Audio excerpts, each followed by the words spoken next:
Mesdames et messieurs, bonsoir et bienvenue sur Ivoire 365 TV. Merci de nous suivre pour le journal. À présent, les titres. Le CNDH a remis officiellement son rapport sur les droits de l'homme en Côte d'Ivoire. Célébration de la Journée nationale de la paix en Côte d'Ivoire. École de la seconde chance pour 150 jeunes à former dans les métiers du cinéma.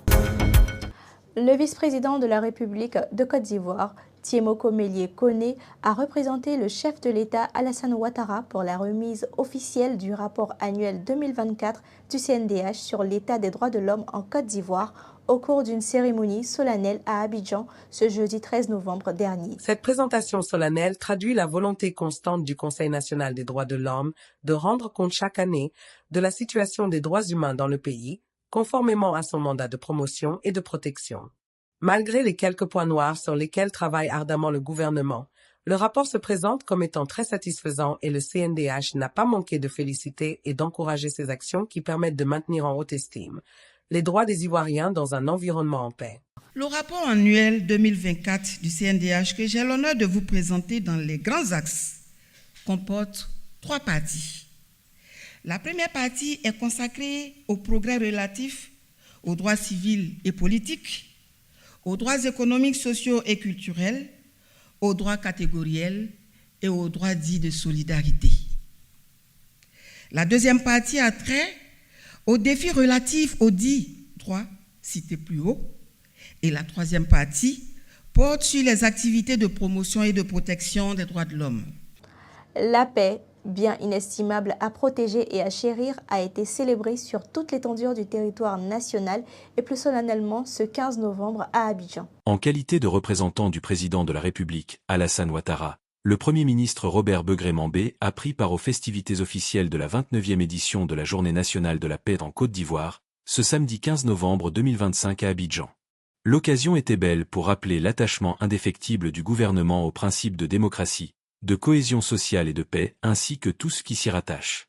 Placé sous le thème « Unis dans la diversité, renforçons la culture démocratique pour la consolidation de la paix », cette édition avait pour objectif particulier la sensibilisation des jeunes et les femmes aux valeurs de paix pour une nation plus compacte et émergente.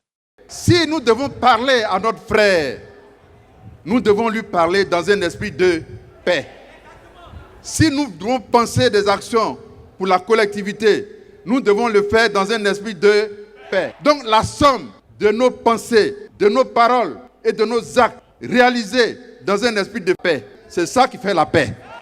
Le programme Défilés sociaux productifs, qui est un appui financier du gouvernement destiné aux ménages les plus vulnérables, s'inscrit dans la stratégie globale d'inclusion sociale visant à améliorer le pouvoir d'achat des familles et à favoriser leur autonomie.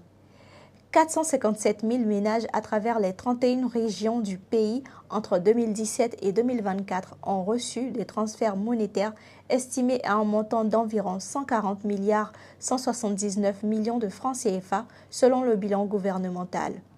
D'une durée de 3 ans, ces aides ménagères ont permis à des milliers de familles d'investir dans de petites activités génératrices de revenus qui leur a permis aujourd'hui d'améliorer leur quotidien.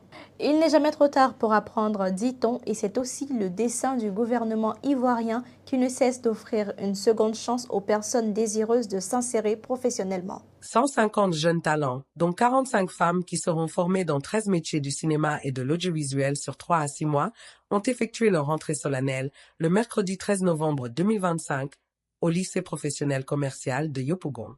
Présidé par le ministre Nguessan Kofi et en présence de la ministre Françoise Remarque ainsi que des partenaires du projet dont la coopération allemande GIZ, les bénéficiaires du projet formation et insertion dans les métiers du cinéma et de l'audiovisuel, conçu et mis en œuvre par l'association Africadoc Côte d'Ivoire, se voit ainsi offert une deuxième chance de poursuivre un rêve et se prendre une part importante dans le secteur de l'audiovisuel et du cinéma.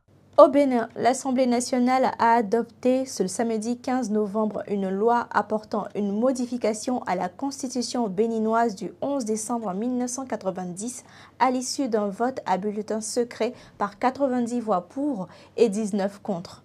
Selon le texte adopté, la durée du mandat présidentiel passe de 5 à 7 ans, renouvelable une seule fois dans la vie, de même que pour les députés, les maires et les conseillers communaux qui passent à 7 ans.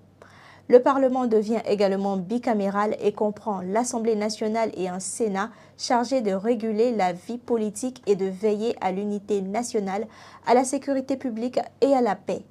Ces nouvelles dispositions s'appliqueront aux prochains élus à l'issue des élections générales de 2026. Et voilà, c'est tout pour ce JT sur Ivoire 365 TV. Merci de nous avoir suivis et restez toujours sur la chaîne pour plus d'actualités. Au revoir.